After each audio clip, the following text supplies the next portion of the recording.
Salam sejahtera bagi semua sahabat DKB dan izinkan saya menyampaikan selamat tahun baru bagi semua sahabat DKB. Senang dapat kembali jumpa di awal tahun ini dalam acara kita Wasiat Kekal Berperenungan Firman Allah yang memandu kehidupan kita. Saya Pendeta Arlianus Larosa. Sahabat renungan kita pada hari ini Rabu 3 Januari 2024 ditulis oleh rekan saya Pendeta Agus Gunawan dari GKI Kebonjati Bandung dengan judul Tegas dan Tanpa Kompromi. Didasarkan pada surat Yakobus pasal 4 ayat yang pertama sampai dengan ayat yang ke-10. Dan yang menjadi fokus permenungan kita adalah Yakobus 4 ayat 4. Sebelum kita membaca Alkitab, mari kita berdoa.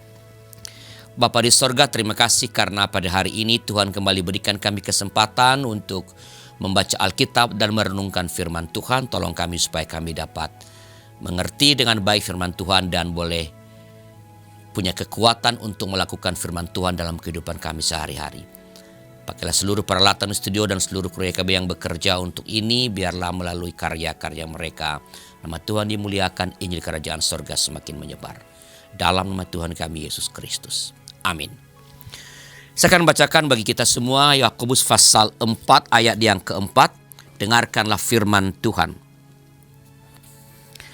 Hai kamu orang-orang yang tidak setia, tidakkah kamu tahu bahwa persahabatan dengan dunia adalah permusuhan dengan Allah? Jadi siapa saja yang hendak menjadi sahabat dunia ini, ia menjadikan dirinya musuh Allah.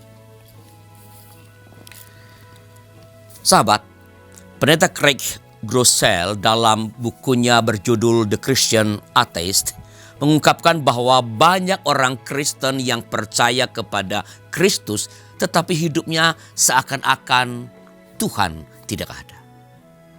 Bahkan ia mengatakan kalau dirinya adalah seorang pendeta Kristen ateis yang sudah atau sedang dipulihkan.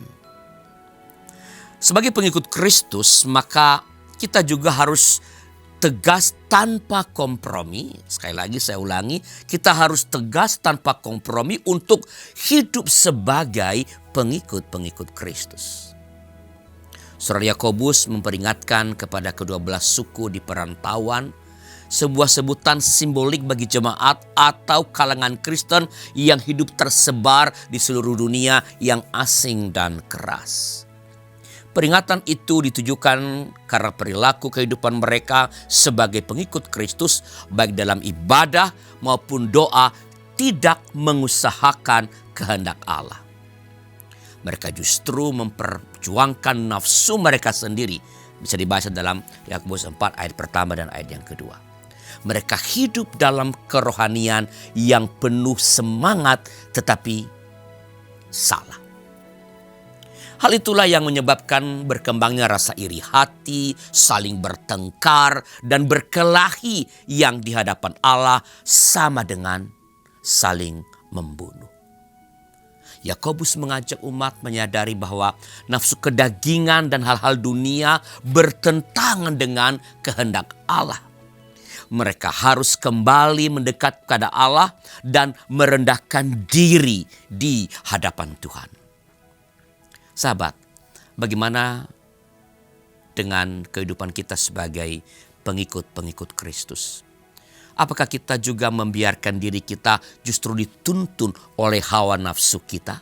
Jika ya, mari kita belajar terus hidup sesuai dengan kebenaran firman Tuhan. Mari berdoa. Tuhan, terima kasih atas peringatan dari Tuhan pada hari ini. Tolong kami agar kami mampu memperlihatkan jati diri kami, menghidupi firman Allah itu dalam keseharian kami. Sehingga kami tidak hanya sekadar mengaku diri sebagai murid-murid Tuhan, sebagai orang-orang Kristiani, tetapi juga kami menunjukkan dalam keseharian kami perilaku-perilaku yang berpadanan dengan kehendak Kristus. Tuhan, kami menyerahkan hidup kami padamu di awal tahun ini.